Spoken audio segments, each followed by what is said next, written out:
আপনি Bluetooth snipping এর নাম শুনেছেন? যদি না শুনে থাকেন তাহলে সাবধান। কেন? কারণ এই যে সামান্য আমাদের এই যে ব্লুটুথ ইয়ারফোন যেগুলো রয়েছে সেগুলো বা যেগুলো কাছাকাছি আমরা ইউজ করতে পারি, মোবাইলের সাথে কানেক্টেড করে দিই, আমরা জাস্ট ব্লুটুথটাকে অন করে দিই এবং এখানে কি করি আমরা, যে এখানে যখন যেমন পেয়ার ডিভাইস রয়েছে কে 12 মানে একটা বক্সের সাথে কানেক্টেড করা, সেরকম যখনই আপনি ব্লুটুথটা অন করছেন আশেপাশে যে ডিভাইসগুলো ব্লুটুথ অন রয়েছে আপনারও যদি থাকে এরকমভাবে কিন্তু শো আপ হয়ে যায়। এবারে যেটা প্রবলেম মেন, সেই প্রবলেমটা কি, কিছু কিছু হ্যাকার এই টেকনোলজিটাকে ইউজ করে আপনার ফোনে প্রবেশ করে যাচ্ছে। কিভাবে প্রবেশ করছে? ব্লুটুথের মাধ্যমে।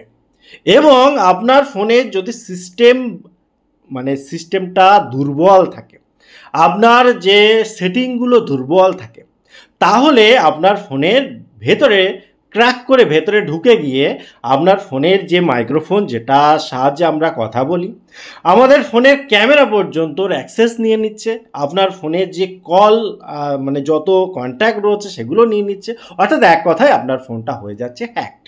এবং সেখান থেকে যে তথ্যগুলো তারা নিচ্ছে, তারা পাচ্ছে, তারা কিন্তু সেগুলো ইউজ করে পরবর্তীকালে ব্ল্যাকমেল থেকে শুরু করে অনেক কিছু করতে পারে। এবং এই যে প্রবলেম, এই প্রবলেমের সলিউশন কি? দেখুন, প্রথমে বুঝতে হবে এই যে ব্লুটুথের সিস্টেম, এটা কিন্তু দূর থেকে কেউ করছে না বা করতে পারে না।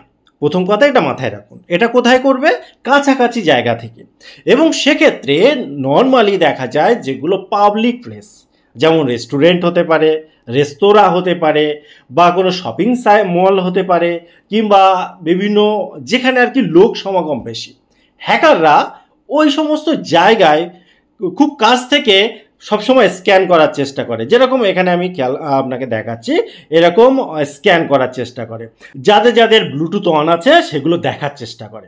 এবং কিছু কিছু ক্ষেত্রে এরকমভাবে তারা কিন্তু পেয়ারিংয়ের জন্য অ্যাপ্লিকেশান করে, পাঠায়। এবার কোনো রকমের ভুলবশত যদি আপনি এই পেয়ারের এখানে ক্লিক করে দেন তাহলে তো কানেক্টেড হয়ে গেল। এটা খুবই ভয়ানক ব্যাপার, কারণ আপনি তাকে পারমিশন দিয়েই দিলেন। এটা কোনোভাবেই করবেন না, এটাকে অবশ্যই ক্যান্সেল করে দিন যদি দেখেন এরকম। তারপরও জানবেন যে হ্যাকাররা নতুন নতুন টেকনোলজি ইউজ করে, যেহেতু আপনার ব্লুটুথটা কানেক্টেড রয়েছে, অন রয়েছে, তারা চেষ্টা করে যাবে সর্বক্ষণ যাতে করে আপনার ডিভাইসের মধ্যে প্রবেশ করতে পারে। এর জন্য আমাদের যে সতর্কগুলো হতে হবে সেটা হচ্ছে, প্রথম কথা, যে সবসময় আমরা ব্লুটুথ অন রাখবো না, অফ রাখবো। তো দেখুন, আমরা অনেক সময় হেডফোন বা সেলফি স্টিক এই জাতীয় বিভিন্ন ডিভাইসের সাথে কানেক্টেড করার জন্য ব্লুটুথ অন রাখি, ঠিক আছে, কিন্তু যখন ইউজ করছেন না তখনই অফ রাখুন। দ্বিতীয় কথা, পাবলিক প্লেসে চেষ্টা করবেন ব্লুটুথের ব্যবহার যথেষ্ট না করার। এবং যদি কখনো ব্লুটুথের ব্যবহার করতেই হয়, আপনি অবশ্যই চেক করে নেবেন যে আপনি কার কার কোন কোন ডিভাইসের সাথে কানেক্টেড হয়ে রয়েছেন।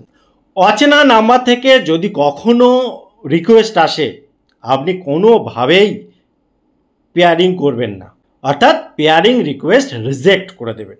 আর সবসময় আপনার ওএস বা ডিভাইস সফটওয়্যার আপডেট রাখুন, কারণ আপডেট করলে অনেক সময় এই সমস্ত ব্লুটুথের যে প্রবলেমগুলো সলভ হয়ে যায়। ভিডিও শেষে বলি, আপনি যদি লো বাজেটের কোনো ফোন কিনবেন বলে ভাবছেন, দেখুন এইটা এআই এর ফোন। যদি আপনি জানতে চান তাহলে অবশ্যই কমেন্ট করে রাখুন, এ বিষয়ে অবশ্যই একটা ডিটেলস ভিডিও আনার চেষ্টা করব। টোটাল ইনফরমেশন কেমন লাগলো অবশ্যই কমেন্ট করতে ভুলবেন না। আবার দেখা হয় পরবর্তী ভিডিওতে। ততক্ষণ ভালো থাকুন, সুস্থ থাকুন, বাই বাই।